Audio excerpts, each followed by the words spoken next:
सामान्य काल के 21वें रविवार का पाठ मुक्ति और स्वर्ग के राज के विषय में चिंतन प्रस्तुत करता है।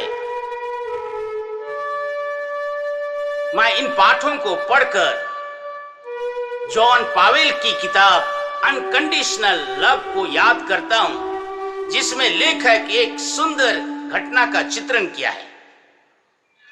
एक कॉन्वेंट के एक वयोवृद्ध सिस्टर को पारिस में काम करने का दायित्व दिया गया।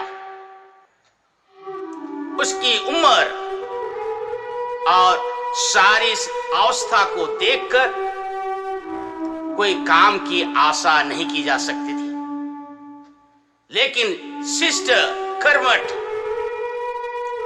बड़े फादर के दरवाजे के आसपास घूमती फिरती बैठी रहती थी। जब कभी बड़ा फादर रूम के भीतर घुसता, झाड़ू पकड़कर झाड़ू लगाने लगती, यही सोचकर कि उनके पांव से कहीं धूल मिट्टी ना घुस गया हो। दिन भर में कितनी बार झाड़ू लगाती, तो एक दिन बड़े फादर ने पूछा, सिस्टर जी, बार बार झाड़ू लगाने की क्या जरूरत है? सुबह ही तो काम करने वाले झाड़ू पोछा लगा लिए हैं। इस पर सिस्टर ने बड़े फादर से कहा, the kingdom of God is not so cheap. स्वर्ग का राज इतना सस्ता नहीं है।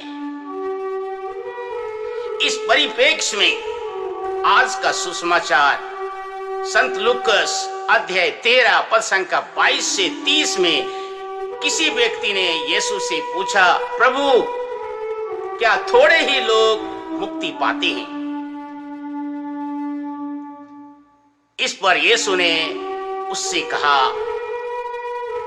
सक्रिय द्वार से प्रवेश करने का पूरा पूरा प्रयत्न करो, क्योंकि मैं तुमसे कह देता हूं, प्रयत्न करने पर भी बहुत से लोग स्वर्ग राज में प्रवेश नहीं कर सकेंगे।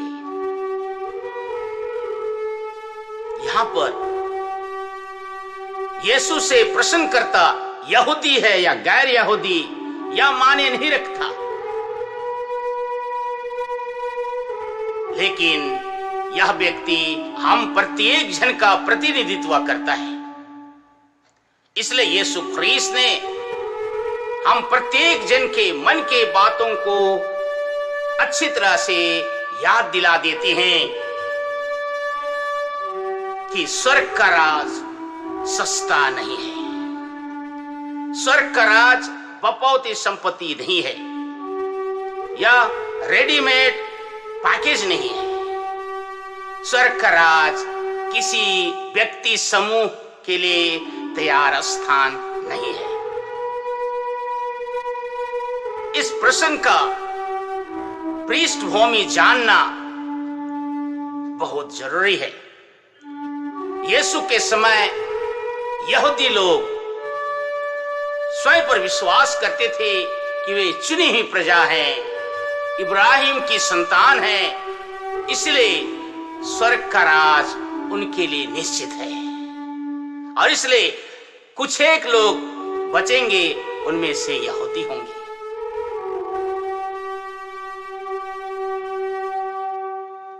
आपको बताऊं, संत लूकस के सुसमाचार अध्याय 13 पद संख्या 22 से आगे बहुत सुंदर सी बातें लिखी हुई है। कहता है, यीशु ख्रीस्त नगर नगर गांव गांव जाकर स्वर्ग राज के विषय में उपदेश देते रहे। इसका अर्थ यह हुआ कि यीशु ख्रीस्त मुक्ति को यरूशलेम के दीवार से बाहर निकालना चाहते हैं। यीशु ख्रीस्त मुक्ति को यहूदी धर्म से बाहर निकालना चाहते हैं। पहले कहा करते थे लाटिन में एक्लेजिया नुल्ला सालुस, अर्थात गिरजा से बाहर कोई मुक्ति नहीं है। लेकिन यीशु ख्रीस्त ने स्वर्ग का द्वार खोल दिया, स्वर्ग का द्वार सबके लिए खोल दिया, क्योंकि यीशु ख्रीस्त स्वयं स्वर्ग का द्वार है, जिसकी व्याख्या बाद में करूंगा। संत लूकास की बातों को संत मत्ती अध्याय 19 पद संख्या 24 में स्पष्ट करते हुए यीशु ख्रीस्त ने कहा, सुई के नाके से होकर ऊंट का निकल जाना सहज है, परंतु धनी व्यक्ति का स्वर्गराज में प्रवेश करना कठिन है। अगर धर्मशास्त्र के भाष्यकार से पूछें तो बताएंगे कि जेरूशलेम घुसने वाला एक द्वार बहुत ही सकरा था, जहां केवल ऊंट ही पास हो सकती है।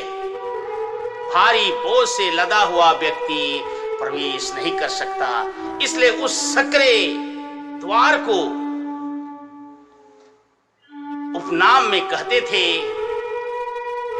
सुई का नाका। और स्पष्ट हो गया है कि हम दुनिया के सभी धन संपत्ति पद ओहदे के साथ लदे होकर उस सकरे द्वार से प्रवेश नहीं कर सकते, क्योंकि यह सकरा द्वार छोटी चीजों को पार करने के लिए था। यदि हम छोटे हैं, नम्र हैं, विनीत हैं, तो उस रास्ते से प्रवेश करना सहज है। सकरे द्वार का दो अर्थ है। पहला अर्थ, यीशु ख्रीस्त ने संत यूहन्ना के सुसमाचार अध्याय 10 पद संख्या 9 में कहा, भेड़शाला का द्वार मैं हूं, जो मुझसे होकर भीतर आता है वह भला चरवाहा को पाता है। उस द्वार से जो ख्रीस्त है आने वाला व्यक्ति ईश्वर की दया, करुणा, प्रेम और क्षमा को पाता है, अर्थात उनके हुक्म पर चलने वाला व्यक्ति ईश्वर के राज में पिता को पाता है। सकरे द्वार का दूसरा अर्थ है कि ख्रिस्तीय जीवन में चुनौतियां हैं। मैंने पिछले 2 रविवार के पाठों का मनन चिंतन करते ही आपको बताया कि यीशु ख्रीस्त के पीछे चलने वालों को अपने जीवन का मूल्य चुकाना होता है। भारी आलोचना, विरोध, विद्रोह के साथ नाना प्रकार के अत्याचार और विभाजन का सामना करना पड़ता है। इसलिए संत पौलुस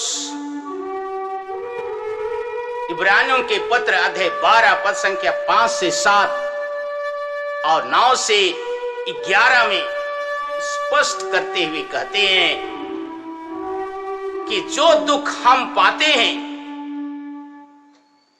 वो ईश्वर का दिया हुआ वरदान है।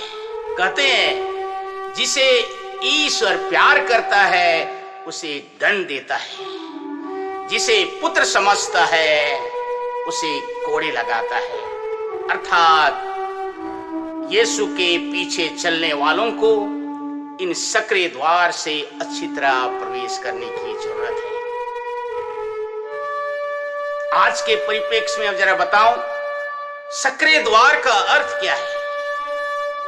अगर पारिश में या स्थानीय मंडली में जाकर देखें तो कुछ एक लोग हैं जो नियमित रूप से गिरजा आते, पाप स्वीकार करते, परम प्रसाद लेते हैं।